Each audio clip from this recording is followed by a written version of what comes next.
J'étais en déplacement en Haute-Savoie, ça me paraissait évidemment indispensable de venir ici pour saluer les femmes et les hommes qui ont été engagés hier après-midi et jusque tard hier soir pour venir porter assistance et secours malheureusement à des hommes et des femmes qui ont été en urgence vitale. Nous avons eu affaire à 2 décès, notamment le décès d'ailleurs d'un sapeur-pompier, qui était un sapeur-pompier volontaire d'un autre département. Et je tiens évidemment à adresser mes sincères condoléances à sa famille. Nous avons eu 2 personnes, une notamment qui était en urgence vitale.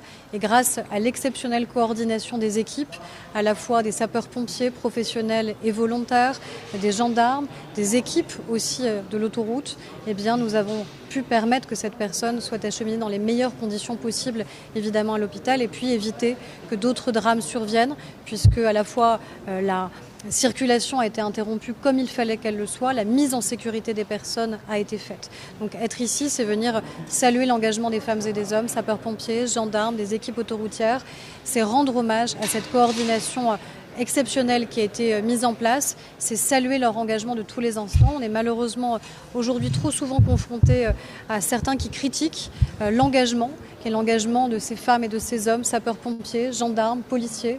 Ce sont des gens exceptionnels qui s'engagent à notre service, au service des Français.